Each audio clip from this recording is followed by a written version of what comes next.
თბილისის საქალაქო სასამართლოში 4 ოქტომბრის საქმეზე დღეს კიდევ 13 დემონსტრანტის წინა სასამართლოს სხდომა გაიმართა. მოსამართლე ნატო ხუჯაძემ, კახაბერ კვაჭანტირაძე, სიმონ მახარაძე, გია თოლორაია, მიხეილ თოლორაია, ავთანდილ თოფჩიშვილი, იური ლომიძე, გიორგი ტალახაძე, დავით გიუნაშვილი, საბა კორძაია, გიორგი კირვალიძე, კობა ებიტაშვილი, მანუჩარ მიქელაძე და ბექა მაჭავარიანი კვლავ პატიმრობაში დატოვა, რითაც ბრალდების მხარის შუამდგომლობა დააკმაყოფილა. პროკურორი ნუგზარ ჭიტაძე პროცესზე ამტკიცებდა, რომ მიმალვისა და ახალი დანაშაულის ჩადენის საფრთხეები არსებობდა. დაცვის მხარემ ეს რისკები უარყო და სასამართლოს ნაკლებად მძიმე აღკვეთის ღონისძიების გამოყენება შესთავაზა. ამასთან ისინი მიუთითებდნენ, რომ ბრალდებულები პოლიტიკური მოტივით არიან დაკავებულები. დღეს სიტყვის უფლებით ისარგებლა იური ლომიძე. ის ავღანეთში მსახურობდა, ასევე იყო თავდაცვის ძალებში, შემდეგ კი პოლიციაში. ლომიძის თქმით, ის 16 წლის იყო, როდესაც ფორმა პირველად ჩაიცვა.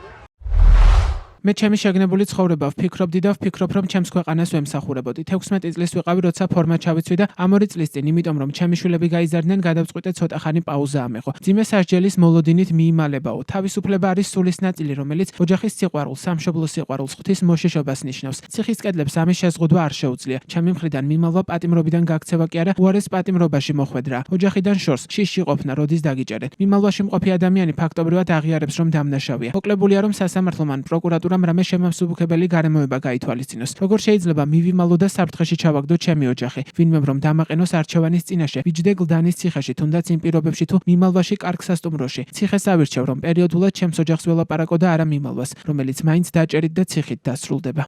დღევანდელ სხდომაზე ბრალდებულების მიმართ შეფარდებული აღკვეთის ღონისძიების გადასინჯვასთან ერთად მტკიცებულებების დასაშვებობაზე იმსჯელეს. ბრალდებულთაგან 3-ს ბრალად 2 მუხლი აქვს წარდგენილი. ბექა მაჭავარიანს, მანუჩარ მიქელაძესა და გიორგი კირვალიძეს სტრატეგიული და განსაკუთრებული მნიშვნელობის მქონე ობიექტის ხელში ჩაგდებას, ასევე ჯგუფურ ძალადობაში მონაწილეობას ედავებიან. დანარჩენს კი მხოლოდ ჯგუფურ ძალადობაში მონაწილეობას. მათ 6 წლამდე თავისუფლების აღკვეთა ემუქრებათ. მოგვიანებით თბილისის საქალაქო სასამართლოში ამავე საქმეზე დაკავებული კიდევ 12 პირის წინა სასამართლოს სხდომა გაიმართა. მოსამართლე მეია მელქაძემ 10 პირი აბონავერიანი, ვახტანგ ფიცხელაური, გურიელ ქარდაბა, ალექსანდრე ხაბეიშვილი, ბექა ქელეხსაშვილი, ნანა სტანდერი, მამუკა ლაბუჩიძე, გიორგი მულაძე, ავთანდილ სურმანიძე და თემურ ქურციკიძე პატიმრობაში დატოვა. რაც შეეხება მარიამ მეყანწიშვილს, მას გირაუ აქვს შეფარდებული, ანტონ უპერიკი მიმალვაში იმყოფება. მას პატიმრობა დაუსწრებლად შეეფარდა. დღევანდელ სხდომაზე ერთ-ერთმა დაკავებულმა ავთანდილ სურმანიძემ თქვა, რომ ის ახლა ბრალდებულის სკამზე ზის, მაგრამ რეალურად დაზარალებულია.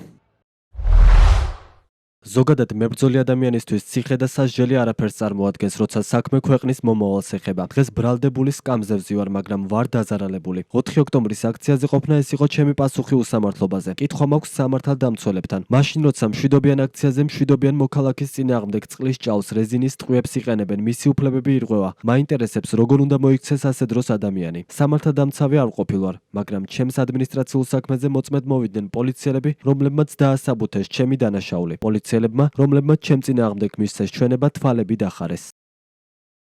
ბექა ქელეხსაშვილს, მამუკა ლაბუჩიძეს, გურიელ ქარდაბას, ვახტანგ ფიცხელაურს, ალექსანდრე ხაბეიშვილს, აბონავერიანს, ანტონ უპერს, ავთანდილ სურმანიძეს, გიორგი მულაძეს და თემურ ქურციკიძეს ბრალდება სტრატეგიული და განსაკუთრებული მნიშვნელობის ობიექტების ჯგუფურად ხელში ჩაგდების და ბლოკირების მცდელობას ედავება. მათ ჯგუფურ ძალადობაში მონაწილეობის მუხლითაც აქვთ ბრალი წარდგენილი. მარიამ მეყანწიშვილს ჯგუფური მოქმედების ორგანიზებას ედავებიან. რაც შეეხება ნანა სტანდერს, მას ბრალად ჯგუფური ძალადობის ორგანიზება ედება. მას ბრალდება ასევე წარდგენილი აქვს საქართველოს კონსტიტუციური წყობილების ძალადობით შეცვლისკენ და სახელმწიფო ხელისუფლების დამხობისკენ მოწოდების მუხლითაც, რაც სასჯელის სახედ და ზომად 9 წლამდე თავისუფლების აღკვეთას ითვალისწინებს. ამით წინა სასამართლოს სხდომები 4 ოქტომბრის საქმეებზე ამოიწურა და პროცესები არსებითი განხილვის ეტაპზე გადავიდა.